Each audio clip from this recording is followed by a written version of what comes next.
Hi friends, అందరికీ నమస్కారం. ఈరోజు కథ 'ప్రేమే ఒక మాయ' ఎపిసోడ్ నెంబర్ 11. ఈ స్టోరీ మీకు నచ్చితే తప్పకుండా లైక్ చేసి మన ఛానల్ని సబ్స్క్రైబ్ చేసుకోండి. అలాగే హైప్ ఆప్షన్ మీద క్లిక్ చేసి పాయింట్స్ ఇవ్వగలరు. ఇక స్టోరీలోకి వెళ్దాం. ఏమంటున్నావు మియా? మీ నాన్నకి ఇంకో భార్య ఉందా? సాత్విక్ మీ సొంత అన్న కాదా? కాదు ప్రియా. అసలేం జరిగిందంటే, నాన్న తన కాలేజ్ టైంలోనే మాధవి అని ఒక ఆమెని ప్రేమించాడు. ఇద్దరూ ఒకరినొకరు ఇష్టపడ్డారు. పెళ్లి చేసుకోవాలని అనుకున్నారు. ఆ విషయం మా తాతయ్యతో మాట్లాడాలని ఇంటికొచ్చిన నాన్నకి అమ్మతో పెళ్లి నిశ్చయం చేశారు తాతయ్య. తాతయ్య బిజినెస్ ప్రాబ్లంలో ఉన్నప్పుడు ఆయన ఫ్రెండ్ సపోర్ట్ చేశాడు. అలా ఆయన చేసిన హెల్ప్ వల్ల మళ్ళీ తాతయ్య పికప్ అయ్యాడు. అలా అన్ని విషయాల్లో ఫైనాన్షియల్గా కూడా ఎంతో హెల్ప్ చేశాడంట. కానీ ఆ తర్వాత యాక్సిడెంట్ జరిగి తాతయ్యకి హెల్ప్ చేసిన ఆయన ఫ్రెండ్ ఫ్యామిలీతో సహా చనిపోయారు, ఒక్క ఆయన కూతురు తప్ప. అప్పుడు తను చదువుకుంటూ వేరే ప్లేస్లో ఉంది. తాతయ్య ఫ్రెండ్ ఆయన చివరి క్షణాల్లో తన కూతురు ఒంటరిగా మిగిలింది, తనకి తోడు కావాలి, తన బాధ్యత తీసుకుంటావా అని మా తాతయ్యని ఆయన ఫ్రెండ్ కోరాడంట. చావు బ్రతుకుల మధ్య ఉన్న ఆయనకి మా తాతయ్య మాటిచ్చాడంట. ప్రసన్నకి ప్రశాంత్తో పెళ్లి చేసి నా ఇంటి దీపంలా చూసుకుంటాను, ప్రసన్న నాకు కోడలుగా వస్తుంది కానీ కూతుర్లా చూసుకుంటాను అని అన్నాడంట. ఆ మాట విన్నాకే తాతయ్య ఫ్రెండ్ చనిపోయాడని తెలిసింది. తాతయ్య తన ఫ్రెండ్కి ఇచ్చిన మాట ప్రకారం నాన్నని పిలిపించి అమ్మతో పెళ్లి విషయం గురించి చెప్పాడంట. కానీ నాన్న మనసులో అప్పటికే ఇంకొకరున్నారని నాన్న చెప్పాలనుకున్నాడు తాతయ్యకి. మాటిస్తే ఆ అమ్మాయికి ఎలాంటి కష్టం రాకుండా అండగా నిలబడదాం నాన్న, కానీ నేను తనని పెళ్లి మాత్రం చేసుకోలేను అని సరిగ్గా తాతయ్యకి నాన్న చెప్పే టైంలో, చూడు ప్రశాంత్, ఈరోజు నేను ఇలా నీ ముందు నిలబడి ఉన్నాను అనంటే దానికి కారణం నా స్నేహితుడు. నిజం చెప్పాలంటే నేను ఒకడిని నమ్మి మోసపోయాను. నేను నిలబడటానికి కూడా స్థలం లేనంతగా ఎన్నో కష్టాలు నష్టాలు పడి నేను నిర్మించిన ఈ వ్యాపార సామ్రాజ్యాన్ని ఒకడు స్నేహం పేరుతో మోసం చేసి నన్ను నడివీధిలో నిలబెట్టాడు. తప్పు వాడిది కాదు, వాడిని నమ్మి మోసపోయిన నాది. నా వల్లే నన్ను నమ్ముకున్న మీరంతా రోడ్డున పడాల్సి వచ్చింది. కానీ ఒక స్నేహితుడి వల్ల మోసపోయిన నేను ఇంకో స్నేహితుడి అండతో మళ్ళీ కొత్తగా చిగురించటం మొదలుపెట్టాను. ఒకానొక టైంలో నేనేమీ చేయలేని పరిస్థితుల్లో కూడా నా వెంట ఉండి నువ్వు సాధించగలవు అని నాలో నమ్మకాన్ని నిలబెట్టిన నా స్నేహితుడి ఆఖరి కోరిక తీర్చే బాధ్యత మన మీద ఉంది. అందుకు నువ్వే నాకు సహాయం చేయాలి ప్రశాంత్, చేస్తావు కదా అని అడిగారట తాతయ్య నాన్నని. తనకిష్టం లేదు అని చెప్పాలనుకున్న నాన్న తాతయ్య మాటకి కట్టుబడి అమ్మని పెళ్లి చేసుకున్నాడు. అలా మా నాన్న తనకిష్టం లేకపోయినా ఈ పెళ్లి చేసుకోవాల్సి వచ్చింది. అలా పెద్దవాళ్ళతో మన ప్రేమ విషయం మాట్లాడి వస్తాను అని చెప్పిన నాన్న ప్రేమించిన తనని కాదని ఇంకొకరిని పెళ్లి చేసుకున్నాడన్న విషయం తెలిసి మాధవి గారు తను మోసపోయాననుకుని సూసైడ్ అటెంప్ట్ చేశారు. ఆవిడకి అసలు విషయం అదే, నాన్న ఎలాంటి పరిస్థితుల్లో పెళ్లి చేసుకోవాల్సి వచ్చిందో తెలీదు అప్పటికి. అలా తను ప్రేమించిన మాధవి సూసైడ్ అటెంప్ట్ చేసిందని నాన్నకి తెలిసి ఆమెను బ్రతికించుకోవటం కోసం ఎవరికీ తెలియకుండా ఆమెని రెండో పెళ్లి చేసుకున్నాడు నాన్న. మొదట్లో నాన్నకి అమ్మంటే ఇష్టం లేకున్నా అమ్మ వ్యక్తిత్వం మంచితనం నాన్నని ఇష్టపడేలా చేశాయి. తర్వాత నాన్న అమ్మని కూడా బాగానే చూసుకునేవాడు. కానీ పెళ్ళై 4 ఏళ్ళైనా తనకి పిల్లలు లేరని అమ్మ బాధపడేది. కానీ మాధవి గారికి కవల పిల్లలు పుట్టారు. ఆ పిల్లలే ప్రతీక్, సాత్విక్. ఇక్కడ అమ్మకి పిల్లలు లేరని బాధపడుతుంటే అప్పుడే నాన్నకి ఒక ఆలోచన వచ్చింది. అదే మాధవి గారిని ఒప్పించి కవల పిల్లలైన సాత్విక్, ప్రతీక్లలో ఒకరిని ప్రసన్న దగ్గర పెంచితే బాగుంటుంది అని. అలా అయినా కనీసం నా బిడ్డల్లో ఒక్కరైనా నా కళ్ళ ముందుంటాడు. ఈ సమాజంలో నీ స్థానం ఏంటి అని నేను చెప్పలేను మాధవి, కనీసం నా బిడ్డకైనా తండ్రి స్థానం ఇస్తే కొంతైనా నాకు మనశ్శాంతి దొరుకుతుంది అని నాన్న మాధవి గారిని అడిగారట. ముందు ఒప్పుకోకపోయినా కనీసం తన కొడుకుకి తండ్రి ఆదరణ ఉంటుంది, ఆయన కళ్ళ ముందే ఉంటాడు అని అప్పుడు తమకి ఎదురుగా ఆడుకుంటున్న సాత్విక్ని చూపించి వాడిని తీసుకుపో ప్రశాంత్ అని బాధగా చెప్పారట మాధవి గారు నాన్నతో. అప్పుడే అక్కడికి వచ్చిన ప్రతీక్ని తన దగ్గరికి తీసుకొని వీడిలోనే వాడిని కూడా చూసుకొని బ్రతికేస్తాను అని సాత్విక్ని నాన్నకిచ్చింది మాధవి. అప్పుడే నాన్న మాధవి గారిని ప్రతీక్ని తీసుకుని ఫారెన్ వెళ్ళాడు. ఇక మీదట అందరూ ఒకే చోట ఉండకూడదు అని వాళ్ళిద్దరిని అక్కడే ఉంచి 2 ఏళ్ల పిల్లాడిగా ఉన్న సాత్విక్ని అనాథ అని తీసుకొచ్చి మా అమ్మకిచ్చి పెంచుకుందామని చెప్పాడంట నాన్న. అమ్మ కూడా సంతోషంగా ఒప్పుకుందంట. కానీ ఒక్క మాట అండి, వీడు నేను పెంచుకున్న బిడ్డ అని ఎవ్వరు ఎప్పుడు వీడి ముందు అనకూడదు అని మాట తీసుకుందంట.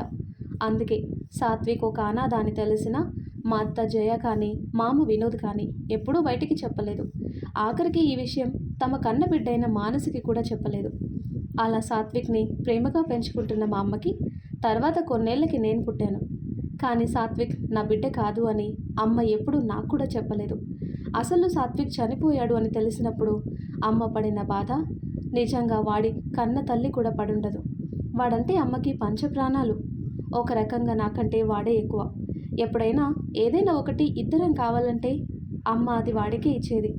కాసేపటికి నేను ఏడుస్తుంటే వాడు నాకు తిరిగి ఇచ్చేవాడు. అది వాడి అలవాటు. కానీ ఈ విషయాలన్నీ ప్రతీక్కి తెలుసు. వాడికి మా మీద కోపం. సొసైటీలో ప్రశాంతి గారి కొడుకులు అంటే సాత్విక్, రిత్విక్ మాత్రమే అని. మాధవి గారు మంచివారే, కానీ ప్రతీక్ ఎవరిని అర్థం చేసుకోలేకపోయాడు. తన ఐడెంటిటీ ఇది, మా నాన్న ఇతను అని చెప్పుకోవటానికి ఏమీ లేకుండా పోయింది. దానికి కారణం మేమే అని తనకి కోపం. సాత్విక్ అంటే కొంత అభిమానమే, ఎందుకంటే వాడికి తెలుసు సాత్విక్ తన ట్విన్ బ్రదర్ అని. కానీ నేనన్నా అమ్మన్నా వాడికి నచ్చదు.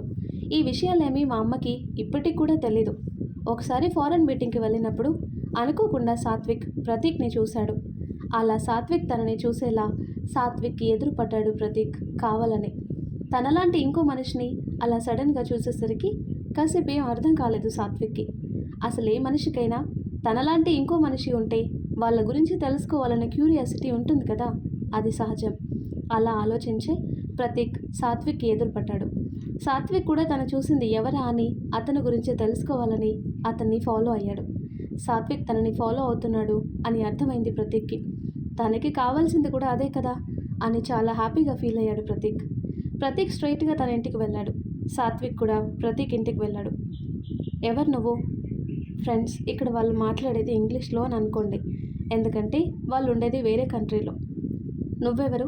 నా ఇంటికి వచ్చి నన్నెవరని అడుగుతున్నావు అన్నాడు ప్రతీక్. నా పేరు సాత్విక్. నువ్వు అచ్చంగా నాలానే ఉన్నావు. చూసే నేనే నమ్మటానికి చాలా టైం పట్టింది. అవును, ఇద్దరం ఒకేలా ఉన్నాం. నువ్వు ఇంట్లోకి వచ్చినప్పుడు నేను సరిగ్గా అబ్జర్వ్ చేయలేదు. నిజమే, ఇద్దరం ఒకేలా ఉన్నాం. నా పేరు ప్రతీక్ అన్నాడు. ప్రతీకా? మీరు ఇండియన్ కదా? ఎస్, ఇండియన్, అందులోనూ తెలుగు వాళ్ళం అని అంటాడు. ఓ అలానా, మేము కూడా అని తెలుగులో మాట్లాడటం స్టార్ట్ చేశాడు సాత్విక్. నువ్వు సారీ, మీరు నాలానే ఉండేసరికి ఇలా మిమ్మల్ని ఫాలో అయ్యాను అంటాడు సాత్విక్. మీరు అని వద్దులేండి, జస్ట్ కాల్ మీ ప్రతీక్ అన్నాడు. సాత్విక్ కొంచెం డౌట్గా చుట్టూ చూస్తూ మీ ఇంట్లో వాళ్ళెవరూ కనబడటం లేదు అన్నాడు.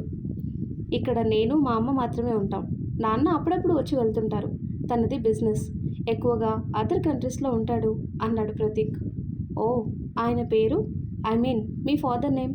ఎందుకంటే నేను కూడా చేసేది బిజినెస్సే, ఎప్పుడైనా చూసానేమో అని అన్నాడు సాత్విక్. ప్రతీక్ మనసులో నవ్వుకొని, నాకు కావాల్సిన మాటే అడిగావని. నాన్నగారి పేరు ప్రశాంత్, అమ్మ మాధవి. అమ్మ పైన రూమ్లో ఉన్నట్టుంది, మనం వచ్చినట్టు తెలీదు, పిలుస్తాను అన్నాడు. తను ఎవరి పేరు వినకూడదు అని అనుకున్నాడో ఆ పేరు ప్రతీక్ నోటి వెంట వినేసరికి సాత్విక్ చాలా బాధపడ్డాడు. నాన్నకి ఇలా మాకు తెలియకుండా ఇంకో ఫ్యామిలీ ఉందా? ఈ విషయం అమ్మకి తెలిస్తే భరించలేదు. ఎంత పని చేశారు నాన్న మీరు? ఇలా అమ్మకి అన్యాయం చేయడానికి మీకు మనసు ఎలా వచ్చింది? దేవత లాంటి అమ్మకి మీరింత ద్రోహం చేస్తారని తెలిస్తే ఇంకేమైనా ఉందా? రీతు, ముందు రిత్విక్కి చెప్పాలి ఈ విషయం అని అనుకున్నాడు తన మనసులో సాత్విక్. ప్రతీక్ సాత్విక్ని చూస్తూ తను ఎక్స్పెక్ట్ చేసిందే జరిగింది అని ఆనందంగా ఉన్నాడు. అలానే ఉన్న సాత్విక్ని చూసి, బ్రో వాట్ హ్యాపెన్, ఎందుకు అలా అయ్యావు? మా పేరెంట్స్ నేమ్ చెప్పగానే అన్నాడు. ఏం లేదు, నేను వెళ్ళాలి. నేను మీటింగ్కి అటెండ్ అవ్వాలి. ఇప్పటికే లేట్ అయింది, తర్వాత మిమ్మల్ని కలుస్తాను అన్నాడు సాత్విక్. అయ్యో, ఇంటి వరకు వచ్చి అప్పుడే వెళ్తే ఎలా బ్రో? 1 మినిట్, అమ్మని కూడా నీకు ఇంట్రడ్యూస్ చేస్తాను. నాలా ఇంకొకరిని చూసి అమ్మ కూడా చాలా హ్యాపీగా ఫీల్ అవుతుంది. హ్యాపీనే కాదు, ఎగ్జైట్ అవుతుంది కూడా. ఎగ్జైట్ కాదు, మీ అమ్మ కూడా నన్ను ఇలా చూస్తే ఆమెకి నాన్న ఇంకో ఫ్యామిలీ గురించి తెలుస్తుంది. ఆమెకి ఇప్పటికే తెలుసో లేదో, చూస్తుంటే తెలిసినట్టు లేదు. తెలిస్తే వీడి మాటలు ఇంకోలా ఉండేవి. ఇప్పుడు నాకే మా నాన్న ఇంకో ఫ్యామిలీ గురించి తెలిసి ఎన్నో సందేహాలు, వాటితో బుర్ర పగిలిపోయేలా ఉంది. ప్రతీకేమో చాలా కూల్గా ఉన్నాడు. పాపం ప్రతీక్ వాళ్ళ అమ్మ మాత్రం వీడిలా ఉండకపోవచ్చు. ఏదైనా సరే ముందు నేను ఇక్కడి నుండి వెళ్ళిపోవాలి. ఆ తర్వాత ఏం చేయాలో ఆలోచించాలి అని తన మనసులో అనుకుని అక్కడి నుండి వెళ్ళబోయాడు సాత్విక్. ఏంటి బ్రో అలానే ఉన్నావు? ఏం మాట్లాడకుండా ఆలోచిస్తూ అన్నాడు ప్రతీక్. అర్జెంట్ వర్క్ ఉంది. ఆయన మనిషిని పోలిన మనుషులుంటారు అని వినే ఉంటాం కదా. అలానే నిన్ను చూసేసరికి నేను అలానే కొంత ఎక్సైట్గా ఫీల్ అయ్యాను అంతే. I have to go. నిన్ను తర్వాత కలుస్తాను అని అక్కడి నుండి వెళ్ళిపోయాడు సాత్విక్. బాయ్ అన్నాడు ప్రతీక్. అలా అన్ని విషయాలు తెలిసిన ప్రతీక్ ఏమీ తెలియని సాత్విక్ని తనని చూసేలా చేసుకొని సాత్విక్ మనసులో గందరగోళాన్ని సృష్టించాడు. ఎలా అంటే సాత్విక్ని ఇంటికి తీసుకువెళ్ళి మాధవి గారికి చూపించి ఇతను నాలా ఎలా ఉన్నాడు, ఇద్దరం ఒకేలా ఎందుకున్నాం అని కావాలని మాధవి గారు వద్దు అన్నా వినకుండా జరిగింది మొత్తం మాధవి గారి నోటితోనే చెప్పించాడు ప్రతీక్ సాత్విక్కి. మాధవి గారు మా వల్ల ఎంత నష్టపోయారు అని సాత్విక్ మనసులో అనుకునేలా ప్లాన్ చేశాడు ప్రతీక్. సాఫ్ట్ కార్నర్ కోసం సాత్విక్ మనసులో మాధవి గారే తన కన్న తల్లి అని, మా అమ్మ అలా మా నాన్న మాధవి గారి లైఫ్లోకి రావటం వల్లే వాళ్ళ జీవితం ఎలాంటి ఐడెంటిటీ లేకుండా ఎక్కడో తెలియని చోట బ్రతకాల్సి వచ్చింది అని సాత్విక్ అనుకునేలా. సాత్విక్ అదే ఆలోచనలతో ఇంటికొచ్చాడు. ప్రతీక్ సాత్విక్ మనసుని ఎంత పొల్యూట్ చేయాలని చూసినా సాత్విక్ అన్ని పరిస్థితులని చక్కగా అర్థం చేసుకున్నాడు. విధి రాసిన దానికి కారణం మా అమ్మ కాదు అని. ఆయన చిన్నప్పటి నుండి ఎంత ప్రేమగా పెంచింది నన్ను ప్రసన్న అమ్మ. ఎప్పుడు కూడా నేను తన సొంత బిడ్డని కాదు అని ప్రవర్తించలేదు. తన కన్న బిడ్డ రిత్విక్ కంటే ఎక్కువగా నన్నే ప్రేమగా చూసుకుంది. నేను ఇంటికి వచ్చే వరకు ఎన్నిసార్లు నిద్రపోకుండా నా కోసం చూసేదో. నా కోసం వెయిట్ చేయకు అని చెప్పినా కూడా స్కూల్ టైంలో పొరపాటున కింద పడి ఫ్రాక్చర్ అయితే ఎంతగా విలవల్లాడిపోయిందో అమ్మ. నా అన్ని పనులు తనే చేసింది. తన ప్రేమలో ఎక్కడ నాకు తక్కువ చేయలేదు. నన్ను పద్ధతిగా పెంచింది. ఈరోజు నేను క్రమశిక్షణగా అందరి దగ్గర మంచి పేరు తెచ్చుకున్నాను అనంటే దానికి కారణం ప్రసన్నమ్మే. నా వ్యక్తిత్వాన్ని మంచిగా రూపుదిద్దుకునేలా చేసింది. ఆ తల్లి మాధవి నాకు జన్మ మాత్రమే ఇచ్చింది. ఈ తల్లి ప్రసన్న నన్ను మంచి మనిషిలా నిలబెట్టింది. నేను తన కన్న బిడ్డ అని నా తండ్రికి తెలుసు కనుక నాతో అన్ని విషయాల్లో స్వచ్ఛంగా ఉండొచ్చు. కానీ ప్రసన్న అమ్మ అంతకు మించి నన్ను ప్రేమగా ఆప్యాయంగా చూసుకుంది. ఎప్పటికైనా సరే ఈ విషయం బయటికి రాకూడదు. నేను తన కన్న బిడ్డ కాదు అన్న విషయం నాకు తెలిసిందని అమ్మకి తెలిస్తే అమ్మ భరించలేదు. అసలు నాకు ఈ విషయాలు తెలిసాయి అని అమ్మకి ఎప్పటికీ తెలియకూడదు. ఇంతకు ముందు వరకు నా తల్లి పేరు ప్రసన్న. ఇక మీదటి కూడా ప్రసన్న అమ్మే నా అమ్మ. ఎప్పటికీ నేను నీ బిడ్డనే అమ్మా అని ప్రసన్న గారి రూపాన్ని తలుచుకుంటూ, నేనే నీ పెద్ద కొడుకుని, నీకు ఇష్టమైన కొడుకుని, నా స్థానం నాదే. ఎవరో ఇప్పుడు మన ఇద్దరి మధ్య అడ్డుగోడలు కడితే నేను చూస్తూ ఉండను అని తన మనసులో అనుకున్నాడు సాత్విక్. తర్వాత పూజని కలిసి అసలు విషయం చెప్పాడు సాత్విక్. అదే నువ్వు పూజ దగ్గరికి వచ్చినప్పుడు రామారావు సార్తో పూజ సాత్విక్ పెళ్లి గురించి నేను సాత్విక్ మాట్లాడటానికి వచ్చినప్పుడు జరిగింది మొత్తం పూజకి చెప్పి బాధపడ్డాడు. అందుకే పూజతో పర్సనల్గా మాట్లాడాలి అని రామారావు సార్ని అడిగింది. పూజ ఆ రోజు అంత సంతోషంగా ఉన్నా కూడా స్ట్రగుల్ అయింది. అందుకే ఇది ఎక్కడి వరకు వెళ్తుంది అని. తర్వాత నాకు కూడా వివరంగా చెప్పాడు సాత్విక్, మాధవి గారి గురించి, ప్రతీక్ గురించి.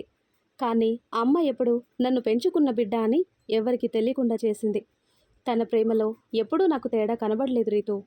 కనీసం వినోద్ మామ కానీ జయ అత్త కూడా మనకి ఈ విషయాలు ఎప్పుడు చెప్పలేదు. అంటే అమ్మ ముందే చెప్పుంటుంది, వీడు నా కన్న కొడుకు కాదు అని సాత్విక్కి అసలు తెలియకూడదు అని. బహుశా అందుకేనేమో జయ అత్త కానీ వినోద్ మామయ్య కానీ మనకి ఈ విషయాలేవి తెలియకుండా అమ్మ కోసం మౌనంగా ఉండుంటారు అని అన్నాడు సాత్విక్ నాతో. మరి ఇప్పుడేం చేద్దాంరా అని అడిగాను నేను సాత్విక్ని. చేసేదేం లేదు నాన్న, తనంతట తానుగా బయటపడే వరకు ఎదురు చూడాలి. ఈ విషయాలు అమ్మకు అస్సలు తెలియకూడదు. తను బాధపడితే నేను చూడలేను. అది ముఖ్యంగా నాన్న విషయంలో. ఏ భార్య అయినా ఎలా తట్టుకోగలదు ఇలాంటి విషయాన్ని? నాన్న ఎంత మంచివాడైనా అమ్మకి కాస్తైనా బాధ కలగకుండా ఉంటుందా దీనివల్ల? ఇలా చేయటంలో నాన్న తప్పు లేకపోవచ్చు. ఆ రోజు పరిస్థితుల వల్ల ఇలా ఇద్దరికీ న్యాయం చేయాలని ఆయన అనుకున్నాడేమో. అటు తాతయ్య మాటని కాదనలేక అమ్మని ప్రేమించినందుకు ఆ అమ్మని మాధవిని పెళ్లి చేసుకున్నాడు. కాకపోతే ఈ కుటుంబం గురించి ఆ అమ్మకి మొత్తం తెలుసు. ఇక్కడ అమ్మకి తెలీదు. అంతే తేడా. జాగ్రత్తగా ఉంటావు కదా రిత్విక్. పొరపాటున కూడా మన ఫ్యామిలీ విషయాలు ఎవరి దగ్గర మాట్లాడకు. కొంచెం వెయిట్ చేద్దాం. పూజకి మాత్రం చెప్పాను, నా జీవితం పూజకి తెరిచిన పుస్తకంలా ఉండాలి అని నేను అనుకుంటున్నాను. పూజకి నాకు మధ్య ఎలాంటి దాపరికాలు ఉండవు. పూజ ఒక అనాథ రిత్విక్. నీకు తెలుసు కదా, రామారావు సార్ అండ వల్ల తను ఈరోజు ఇలా ఉంది. పూజకి నేనే ప్రపంచం రీతో. తన అన్న క్లోజ్ ఫ్రెండ్ ప్రియా ఉన్నా కూడా వాళ్ళకంటే ఎక్కువ ఇంపార్టెన్స్ నాకు ఇస్తుంది పూజ. చాలా ప్రేమించాను పూజని. నాకు ఒకటే కోరిక, అమ్మ నాన్నల ఆశీర్వాదంతో నా పూజని పెళ్లి చేసుకొని తనని చాలా సంతోషంగా ఉండేలా చూసుకోవాలి. తనకి ఎలాంటి లోటు ఉండకూడదు. అందుకే పెళ్ళికి ముందు జీవితం నాన్న కోసం ఇచ్చేశాను. ఆయనకి అన్ని విషయాల్లో ఆయనకి నచ్చినట్టుగా ఉంటున్నాను. కానీ పెళ్లి తర్వాత పూజ కోసం ఎక్కువ టైం స్పెండ్ చేయాలి. పూజకి ఎక్కడ సంతోషం ఉంటుందో నేను నా సంతోషం కూడా అక్కడే. కానీ అలా జరగాలంటే నువ్వు కొంచెం హెల్ప్ చేయాలి రిత్విక్ అని అన్నాడు సాత్విక్. వాడి మాటలు నాకు అర్థం కాక నేనేం చేయాలరా అని అడిగాను. నాన్న బిజినెస్లో తోడుగా ఉండాలి. ఇప్పుడు నేనేం చేస్తున్నానో ఆ రోల్ నువ్వు తీసుకోవాలి. ఇప్పటి వరకు నువ్వెలా ఉన్నా నేనేమీ అనలేదు. ఎందుకంటే నీకు ఎంజాయ్ చేసే టైం ఇవ్వాలని. తర్వాత ఎలాగూ బాధ్యతలు తప్పవు. నాకు అలాంటి ఛాన్స్ రాలేదు. చదువు పూర్తయి కాకముందే వెంటనే నాన్నతో పాటు తిరగాల్సి వచ్చింది. పూజ నన్ను అర్థం చేసుకుంది. అందరి ప్రేమికుల్లా నేను తనతో టైం స్పెండ్ చేయలేకపోయినా ఎప్పుడూ ఒక ఫోన్ కాల్ చేస్తే చాలు, దానికే సంతోషపడేది. చాలా అడ్జస్ట్ చేసుకుంది పూజ. నా వర్క్స్ టెన్షన్ల మధ్య చాలాసార్లు తనని పట్టించుకోలేదు. అయినా కూడా తన మొహంలో నవ్వు చెరగదు. అందుకే పూజకి నేను ఎలా ఉంటే హ్యాపీగా ఉంటుందో అలా ఉండాలి అని అనుకుంటున్నాను మా పెళ్లి తర్వాత అని అన్నాడు సాత్విక్ నాతో. పూజతో తన జీవితం గురించి. నేను సాత్విక్ని హక్ చేసుకొని, నిజంగా నీలాంటి వాడు నాకు అన్నలా దొరకటం నా అదృష్టం రా. ఎలా ఉంటావు సాత్విక్ నువ్వు? అందరూ బాగుండాలి, అందరూ హ్యాపీగా ఉండాలి అని నిన్ను నువ్వు చాలా విషయాల్లో అడ్జస్ట్ చేసుకున్నావు. That's really great. I feel proud of you Satvik. నీ మాట ప్రకారమే ఈ విషయాలేవి బయటికి తెలియనివ్వను. ఆఖరికి విక్కీకి, నేను ప్రేమించిన ప్రియా కూడా అని అన్నాను నేను. ఇంతకీ నీ ప్రేమ విషయం ప్రియాకి చెప్పావా లేదా అని అడిగాడు సాత్విక్. ఇంకా లేదు. అసలు తనకి నేనంటే ఇష్టమే అని నాకు తెలుస్తుంది. కానీ ఎప్పుడు ఎలా చెప్పాలో తెలియటం లేదు. పోనీ తానైనా ఓపెన్ అయితే బాగుంటుంది అని అనిపిస్తుంది. బట్ ఓపెన్ అవ్వటం లేదు అని నేనంటే. ఆడపిల్ల, తనకి నువ్వంటే ఇష్టమని ఎలా చెప్పగలదు? వీలు చూసుకొని తన మనసేంటో మెల్లగా అర్థం చేసుకొని నువ్వే చెప్పు. తను ఒక అనాథాని మన అంతస్తు చూసి చెప్పలేక ఇన్సెక్యూర్గా ఫీల్ అయ్యే ఛాన్స్ ఉంది.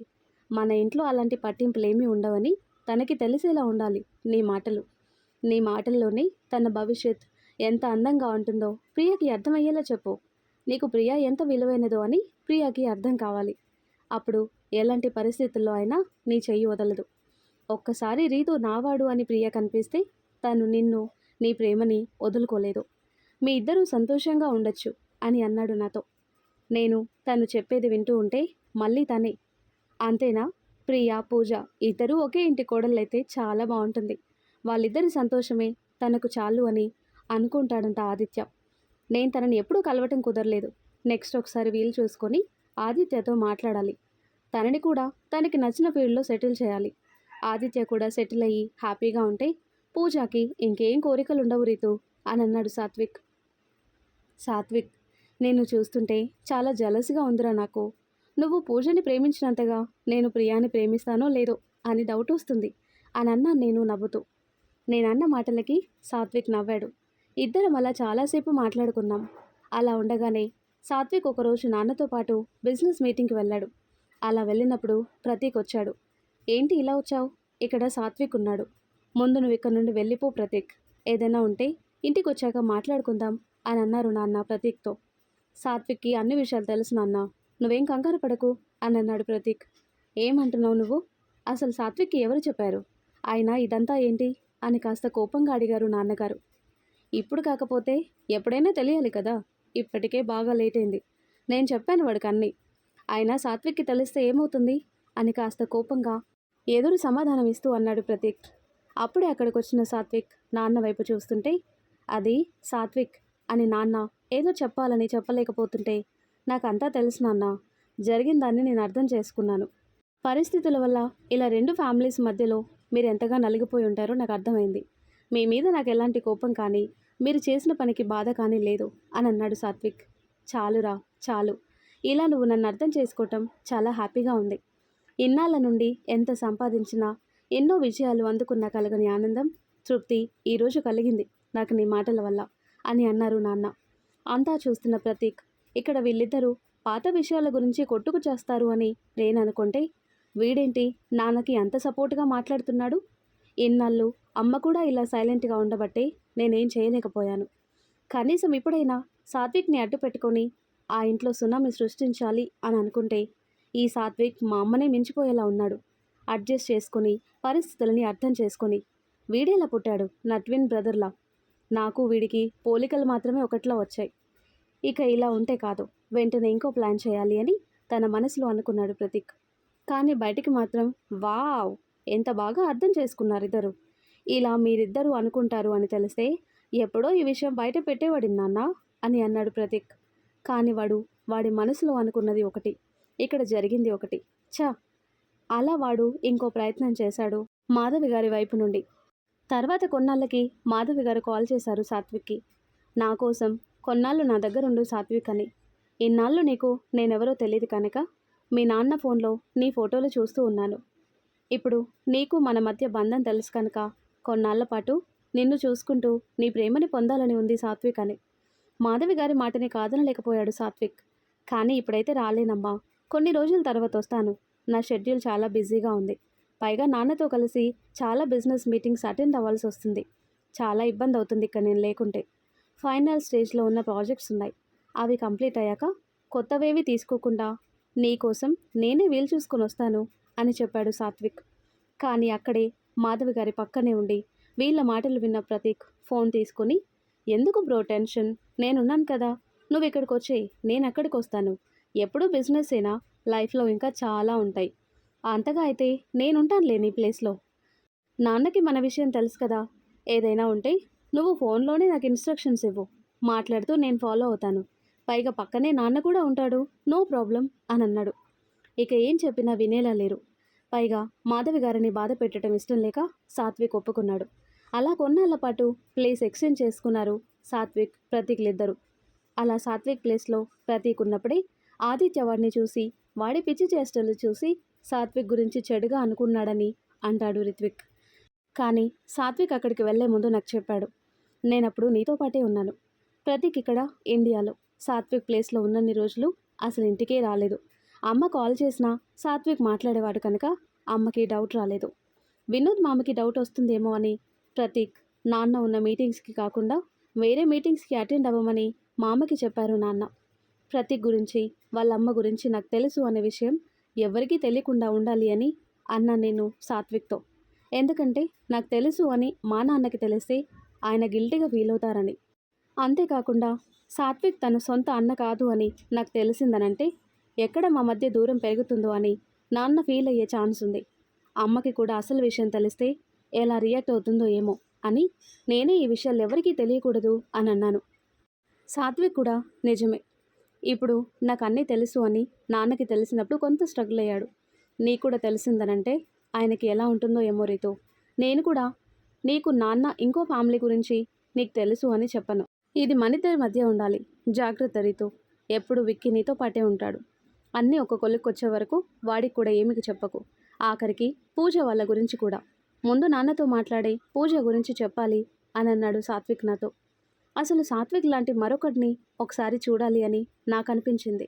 సాత్విక్ని అడిగాను, వాడెక్కడుంటాడో చెప్పాడు. ప్రజెంట్ ఇండియాలోనే ఉన్నాడని తెలిసింది. అందుకే వాడికి తెలియకుండా వాడిని ఒకసారి ఫాలో అయ్యాను. వాడు మాల్లోకి వెళ్తుంటే నేను వెళ్ళాను, కానీ వాడికి దూరంగా. ఎందుకంటే వాడికి సాత్విక్తో పాటు నేను కూడా తెలిసే ఉంటాను, నన్ను చూస్తే గుర్తుపడతాడు కదా అని. అంతలోనే ఎవరో ఒక అమ్మాయి వాడితో మాట్లాడుతుంటే వాడు చుట్టూ చూశాడు. ఆ టైంలో నేను వాడికి కనపడకుండా ఎలా ఉండాలి అని వెంటనే నా పక్కనే ఉన్న ట్రయల్ రూమ్లోకి వెళ్ళాను. కాసేపటికి వాడు కూడా ఆ పక్కనే ఉన్నట్టు వాడి మాటల ద్వారా వినిపించింది. సాత్విక్ సాత్విక్ అని పిలుస్తుంటే పట్టించుకోకుండా ఎక్కడికి వెళ్తున్నావు? ఏమ్మా, కాలేజ్లో నీకు ప్రపోజ్ చేస్తూ నీ చుట్టూ తిరిగాను, అప్పుడు పట్టించుకోలేదు. పోనీలే, ఇన్నాళ్ళకేదో కనబడ్డావు కదా అని పలకరిస్తే ఇలా పక్కకి లాక్కొచ్చి వచ్చావు అని. ఆ తర్వాత ఆ అమ్మాయి మాటలేం వినబడటం లేదు. ప్రతీక్ కూడా ఏం మాట్లాడటం లేదు, కొన్ని సౌండ్స్ మాత్రమే వస్తున్నాయి. ఆ అమ్మాయి అతి కష్టంగా పలుకుతుంది, సాత్విక్ వదులు అని. కాసేపటికి ఆ అమ్మాయి, ఏంటి సాత్విక్, అలా పలకరిస్తేనే ఇలా ఇక్కడే నువ్వు నన్ను అని చిన్నగా నవ్వి, నేనంటే నీకు ఇంత ఇష్టం ఉంటే కాలేజ్లో ఎందుకు నెగ్లెక్ట్ చేశావు? కనీసం మాల్ అని కూడా చూడకుండా ఇంత ఓపెన్గా ఈ కిస్సెస్ టచెస్ ఏంటి? అంత ప్రేమ నా మీద ఉంటే నువ్వు ఇన్నాళ్ళు నన్ను ఎందుకు దూరం పెట్టావు అని అడిగింది. Stop, just stop. నేను చెప్పానా నేను లవ్ చేశానని? నీ అంతటి నువ్వే నన్ను పలకరించావు. నీ డ్రెస్సింగ్, నీ బాడీ చూడగానే నన్ను టెంప్ట్ చేశాయి. అయినా నిన్నెక్కడ టచ్ చేసినా కిస్ చేసినా ఏమీ అనలేదు. అంటే నేనంటే నీకు మోజు. ఆ మోజు తీర్చుకుంటావని ఇక్కడికి తీసుకొచ్చాను. అంతేకాని దీనికి ప్రేమ దోమ అని పేరు పెట్టేసి నువ్వు ఫిక్స్ అవ్వకు. నైట్ మంచి ప్లేస్ చెప్తాను, వచ్చాయి. ఇక్కడలాగా పబ్లిక్ డిస్టర్బెన్స్ ఉండదు. ఇంకా తీరిగ్గా నీ ముచ్చట తీరుస్తా అని ఆ అమ్మాయిని మళ్ళీ మళ్ళీ ఎక్కడ పడితే అక్కడ టచ్ చేస్తూ ఏదేదో చేస్తున్నాడు. ఆ అమ్మాయి ప్రమేయం లేకుండానే అని అర్థమైంది నాకు సౌండ్స్ని బట్టి. ఆ అమ్మాయి ఏడుస్తూ వాడిని పక్కకి తోసేసి, నేను నిన్ను లవ్ చేశాను సాత్విక్, కానీ నువ్వు ఇంతకు ముందులా లేవు. నీ మాట మారింది, నీ బిహేవియర్ మారింది. నేను నువ్వు అనుకునే టైప్ కాదు. అలా అయితే ఇంకొకరిని చూసుకో. చూడు, నువ్వు చేసిన పనికి నా డ్రెస్ చిరిగిపోయింది. ఇలా నేను బయటికి ఎలా వెళ్తాను అని ఆ అమ్మాయి ఏడుపు వినిపించింది. నోరు మూసుకో. ఇక్కడ జరిగింది ఎవరికైనా చెప్పావో నువ్వు సూసైడ్ చేసుకొని చేస్తావు.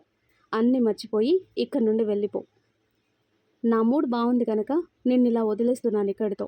పారిపో, మళ్ళీ నాకు కనపడకు.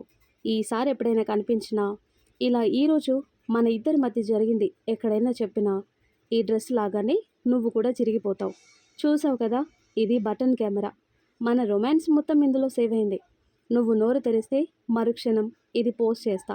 ఎక్కువ లైక్స్ వస్తాయిలే నీ ఫిగర్కి అని ప్రతీక్ నవ్వుతూ, కొంచెం వెయిట్ చేయి, ఏదో ఒక డ్రెస్ పడేస్తా అని బయటికి వెళ్ళాడు. కాసేపటి వరకు ఆ అమ్మాయి ఏడుపు మాత్రమే వినిపించింది నాకు. ఇక వాడు అక్కడ లేడు అని నేను బయటకు వచ్చాను. ప్రతీక్ ఇలాంటి వాడని సాత్విక్కి చెప్పాలనిపించింది. ఎందుకంటే వాడు సాత్విక్ ప్లేస్లో ఉండి ఇలాంటి విధవ పనులు చేస్తే ఇక్కడ ఎవరైనా వాడి విధవ పనులని చూసి ఎక్కడ సాత్విక్ గురించి తప్పుగా అనుకుంటారో అని నా బాధ ప్రియ. తర్వాత ఒక ప్రైవేట్ డిటెక్టివ్ ద్వారా ప్రతీక్ గురించి నేను ఎంక్వైరీ చేయించాను. ఎందుకంటే వాడి బిహేవియర్ చాలా వైల్డ్గా ఉంది. వాళ్ళ ద్వారా దొరికిన ఎవిడెన్స్తో సాత్విక్కి ప్రతీక్ క్యారెక్టర్ ఇది అని చూపించి జాగ్రత్తగా సాత్విక్ని వాడి నుండి దూరం చేయాలి అని అనుకున్నాను. అప్పుడు నా దగ్గర ఏ ఆధారం లేకుండా ప్రతీక్ గురించి సాత్విక్కి చెప్పాలంటే చెప్పలేకపోయాను. ఎందుకంటే ఇప్పుడు ప్రతీక్ తన సొంత అన్న. నేను తమ్ముడిని, కానీ ప్రతీక్లా కాదు కదా. అందులోనూ ఇన్ని సంవత్సరాల తర్వాత కలిసిన వాడిపై నేను చెప్పేది నిజమని ఎలా చెప్పగలను? సాత్విక్ బాధపడతాడో ఏమో అని అప్పుడే తొందరపడి చెప్పటం ఎందుకని ఆగాను. కానీ పూజకి మాత్రం చెప్పాను, ఎందుకైనా మంచిదని. ఎందుకంటే సాత్విక్ ప్రతీక్ ఒకేలా ఉంటారు కనుక.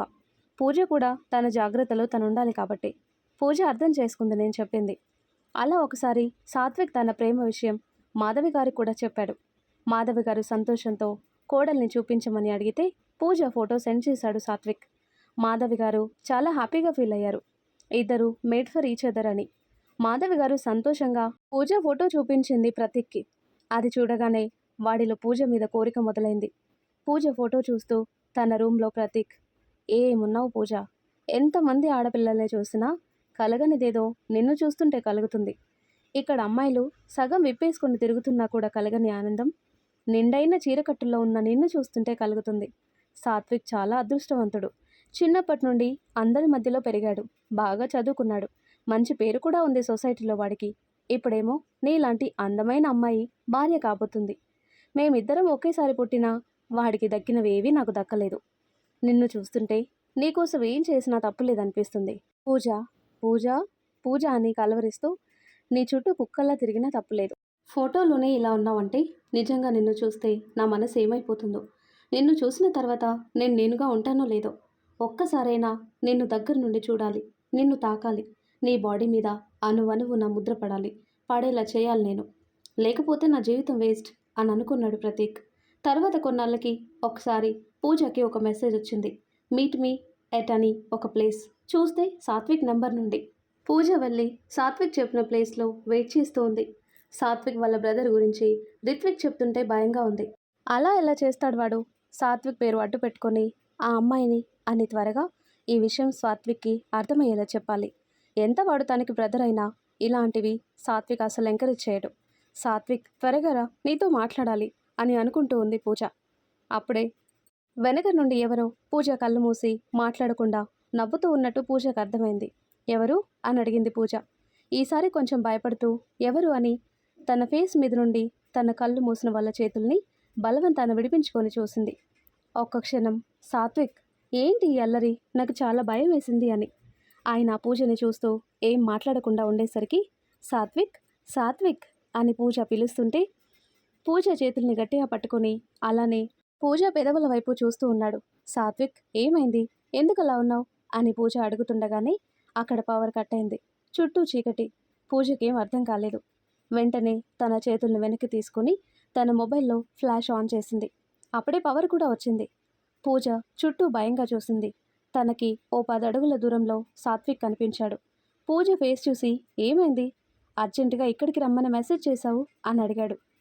ఏమైంది పూజ, ఎందుకలా ఉన్నావు అని సాత్విక్ మాట్లాడుతూ ఉంటే, నువ్వెప్పుడొచ్చావు సాత్విక్, ఆయన ఇంత పెద్ద మాల్లో పవర్ ఆఫ్ కావడం ఏంటి, ఈ ప్లేస్లో కలవమని చెప్పావు, ఇంతకంటే మంచి ప్లేస్ నీకు దొరకలేదా, అయినా నువ్వు మాట్లాడకుండా అలా ఉంటే నాకెంత భయం వేసిందో తెలుసా అని పూజ అంటుంటే, ఏంటి, నేను మాట్లాడకుండా ఉన్నానా, నన్ను ఇక్కడికి రమ్మని తను మెసేజ్ చేసి నేను వచ్చేసరికి అలా టెన్షన్ పడుతూ కూర్చుంది, పైగా నేను ఇక్కడికి రమ్మానానని అంటుంది, నీకేమైంది పూజ ఈరోజు అని సాత్విక్ తన మనసులో అనుకుని, అయినా ఇప్పుడెందుకు, అసలే ఏదో కంగారులో ఉంది అని, సారీ పూజ, ఏదో నిన్ను చాలా రోజుల తర్వాత చూసిన ఆనందంలో నేనేం చేశానో నాకే తెలీదు, ఇంకోసారి నిన్ను ఇలా టెన్షన్ పెట్టాను సరేనా, ప్లీజ్ ఇకనైనా నార్మల్గా ఉండు ప్లీజ్ అని సాత్విక్ పూజని దగ్గరికి తీసుకుంటే కానీ చాలాసేపటి వరకు పూజ నార్మల్ కాలేదు. కానీ పూజకు అర్థమైంది, ఇంతకుముందు పవర్ ఆఫ్ అయ్యే ముందు తనతో పాటు ఉంది సాత్విక్ కాదు అని, సాత్విక్ వచ్చింది ఇప్పుడేనని, అంటే తను ఇంతకుముందు చూసింది ప్రతిజ్ఞ. అలా పూజ వాడి పేరు తలుచుకోగానే బాగా షివరైంది. వాడెందుకు నన్ను అలా చూశాడు, అంటే వాడి చూపు నా మీద పడిందా ఏమైనా, నేను తన తమ్ముడికి కాబోయే భార్య అని తెలుసు కదా వాడికి, ఆయన ఎందుకు తను అలా బిహేవ్ చేశాడు, వాడి చూపులు నా బాడీ మీద ఎక్కడెక్కడ తాకాయో నాకు తెలుసు, అంటే వాడు నన్ను నన్ను నో, అలా జరగకూడదు, అందుకేనేమో రిత్విక్ నాకు చెప్పాడు చాలా జాగ్రత్తగా ఉండాలి నువ్వు అని. ఈ విషయం సాత్విక్కి చెప్పాలా వద్దా, తను ఏమనుకుంటాడో, అసలు ఇంతకు ముందు వచ్చింది వాడేనని నా దగ్గర ప్రూఫ్ ఏమీ లేదు కదా, ఎలా చెప్పాలి, రిత్విక్ ఎక్కడున్నావు నువ్వు, అర్జెంటుగా నిన్ను కలవాలి నేను అని తన మనసులో అనుకుంది పూజ. సాత్విక్, నిన్ను మాట అడగనా, నీ ట్విన్ బ్రదర్ ఇప్పుడు ఎక్కడున్నాడు అని అడిగింది పూజ. దుబాయ్లో ఉన్నాడు, ఇంతకు ముందే కాల్ చేశాడు, ఏం చేస్తున్నావు సాత్విక్ అని. వాడితో మాట్లాడుతూ ఇక్కడికి వచ్చాను, మధ్యలో కాల్ డిస్కనెక్ట్ అయింది, సరేలే తర్వాత కాల్ చేద్దామని నేను కాల్ బ్యాక్ చేయలేదు, కార్ పార్కింగ్ చేస్తుంటే పవర్ ఆఫ్ అయింది, నీ దగ్గరకు వచ్చేసరికి పవర్ వచ్చింది అని చెప్పాడు సాత్విక్. డౌట్ లేదు, నేను ఇంతకు ముందు చూసింది వాడిని, ఆ ప్రతీక్ని. సాత్విక్కి నేను మెసేజ్ చేసినట్టు, నాకేమో సాత్విక్ మెసేజ్ చేసినట్టు ప్లాన్ చేసినట్టు తెలుస్తుంది, అంటే నన్ను ఎక్కడికి రమ్మని మెసేజ్ చేసింది సాత్విక్ కదా, అంటే అది ప్రతీక్ చేశాడు, కానీ సాత్విక్ వాడిక్కడ లేడని చెప్తున్నాడు, కానీ వాడిక్కడే ఉన్నాడు, కానీ సాత్విక్ని నమ్మిస్తున్నాడు ఎక్కడ ఉన్నట్టు అని పూజ ఆలోచిస్తూ ఉంటే, పూజ పూజ ఏమైంది, ఎందుకలా ఉన్నావు అని అడిగాడు సాత్విక్.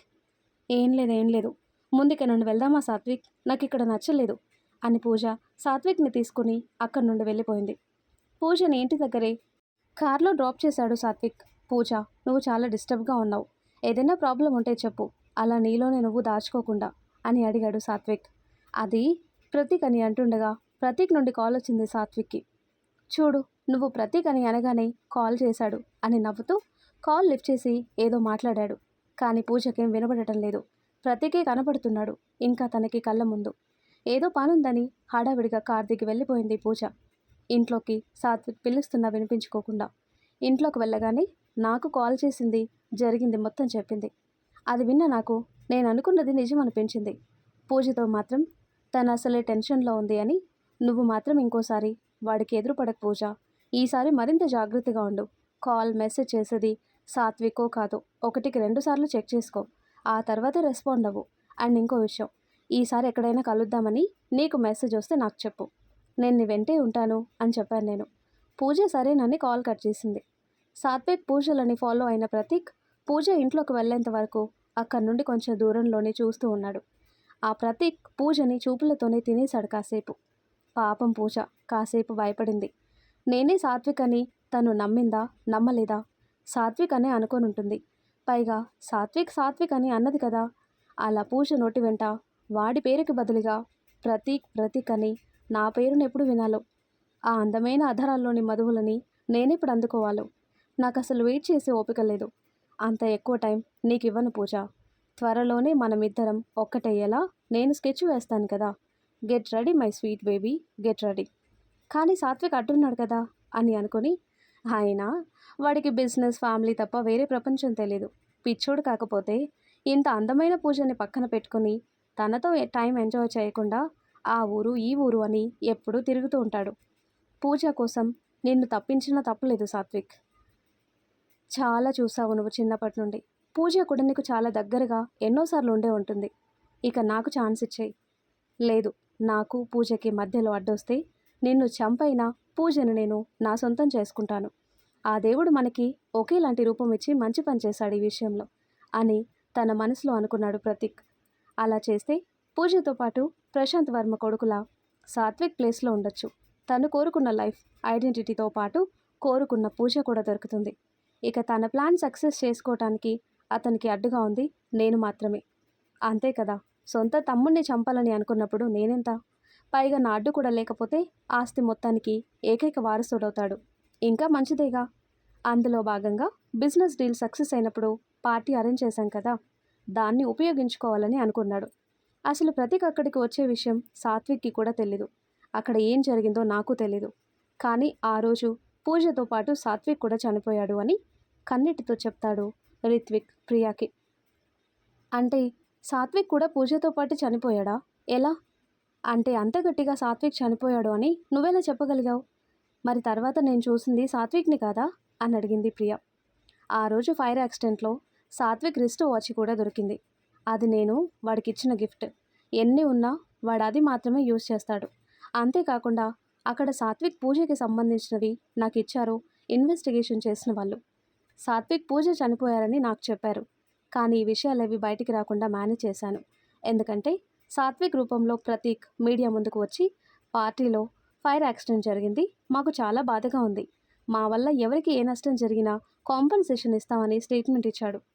అది నీకు యాక్సిడెంట్ జరిగింది అనే విషయం తెలిసి బయలుదేరే టైంకి నాకు ఇలా నోటిఫికేషన్ వచ్చింది. నీకు యాక్సిడెంట్ అయితే నిన్ను కనీసం పట్టించుకోకుండా సాత్విక్ ఎలా ఉన్నాడో నాకు అర్థం కాలేదు. ఇక్కడ సిస్టర్కి ఫోన్ చేస్తే తన దగ్గర ఎవరూ లేరు. తీసుకుని వచ్చిన అతను చనిపోయాడని మాత్రమే చెప్పింది. పూజ ఫోన్కి ట్రై చేస్తుంటే స్విచ్ ఆఫ్ అని వచ్చింది. సాత్విక్ ఫోన్ నాట్ రీచబుల్ అని వచ్చింది. మళ్ళీ ఒకసారి నాకు వచ్చిన నోటిఫికేషన్ ద్వారా సాత్విక్లా మాట్లాడిన ప్రతీక్ మాటల్ని విన్నాను. నాకు ముందు నుండి డౌటు, అలా ఒక నలుగురి ప్రాణాలు పోతే చీము కుట్టినట్లయినా లేకుండా మాట్లాడటం సాత్విక్ నేచరే కాదు. అక్కడ ఉంది ప్రతీక్ అని నాకు బాగా బలంగా అనిపించింది. ఏం జరిగిందో తెలుసుకోవాలి, అంతవరకు కామ్గా ఉండాలి, ప్రతీక్కి నా మీద అనుమానం రాకుండా అని నేను అనుకొని అక్కడి నుండి బయలుదేరాను. నేను రావటంతోనే నీ దగ్గరికి వచ్చాను. నాకు నమ్మకస్తులైన కొంతమందిని, బౌన్సర్లని నీకు స్పృహ లేనప్పుడు కాపలా పెట్టేసి నేను ప్రైవేట్ ఇన్వెస్టిగేషన్ కోసం పెట్టిన వాళ్ళని కలిశాను. వాళ్ళ ద్వారా తెలిసిన విషయం ఇప్పుడు ప్రతీక్ నెక్స్ట్ టార్గెట్ నేనేనని. పూజ సాత్విక్ చనిపోయారు అంటే అక్కడ కాలి బూడిదైన వాళ్ళ ఎముకలు తప్ప ఏమీ మిగల్లేదు. ఒక రూమ్లో గోడల కంటిన బ్లడ్ మార్క్స్ బట్టి మేం ఈ విధంగా అంచనా వేశాం. మరికొన్ని ఆధారాలు మేం కలెక్ట్ చేసేలోపు మొత్తం అక్కడ ఏదీ మిగలకుండా క్లియర్ చేశారు.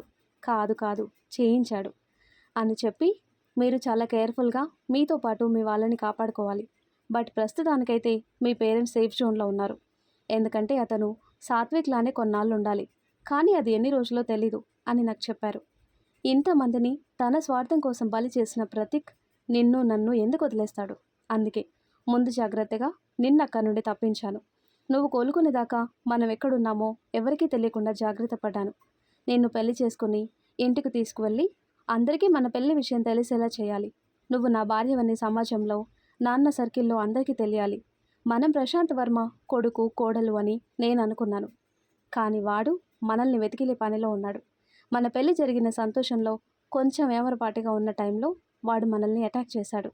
సాత్విక్ రూపంలో ఉంది ప్రతీక్ అని నీకు తెలియదు కనుక నువ్వు ఇదంతా చేసింది సాత్విక్కి అని అనుకున్నావు. ఎలాగూ నన్ను పెళ్లి చేసుకున్నావు కనుక నిన్ను కూడా చంపాలని అనుకున్నాడు. అందుకే ఆది పూజలని చంపిన విషయం నీకు చెప్పాడు. కానీ నువ్వు వాడిని చంపేస్తా అని అన్నందుకే వాడు నీ మీద కసితో నిన్ను అలా పంకజం దగ్గరికి పంపాడు. ఆ రోజు అటాక్లో తగిలిన ఇంజురీస్ వల్ల నేను గతం మర్చిపోయేసరికి కొన్నాళ్ళు నా మీద కాన్సన్ట్రేట్ చేయలేదు. ఎందుకంటే వాడు సేఫ్గా ఉన్నాడు కనుక. ఇలా ఈరోజు మన పెళ్లి జరిగాక మన మీద దాడి చేసింది మనల్ని చంపాలనుకుంది ప్రతీక్, సాత్విక్ కాదు ప్రియా. ఎన్ని చేసినా ఇంతమంది జీవితాలు నాశనం చేశాడు. కానీ ఏం లాభం? ఏం సాధించాడు? ఆ రోజు కూర్గులో వాడు కూడా చచ్చాడుగా. అందరూ సాత్విక్ అని అనుకున్నారు, కానీ చచ్చిపోయింది ప్రతీక్. వాడు అత్యాశ కారణంగా సాత్విక్ ప్లేస్లో ఉండి ఆఖరికి సాత్విక్కి చెడ్డవాడిగా ముద్ర వేసి చచ్చిపోయాడు. కనీసం కర్మకాండలకు కూడా ప్రతీక్ అని పేరు చెప్పుకోలేకుండా పోయాడు అని అంటాడు రిత్విక్. మరి ఆ తర్వాత ఏం జరుగుతుందో నెక్స్ట్ వీడియోలో తెలుసుకుందాం. ఎంతో ఇంట్రెస్టింగ్గా ఉండే ఈ స్టోరీ నెక్స్ట్ పార్ట్స్ కోసం ఈ వీడియో లైక్ చేసి మన ఛానల్ని తప్పకుండా సబ్స్క్రైబ్ చేయండి. Thanks for watching.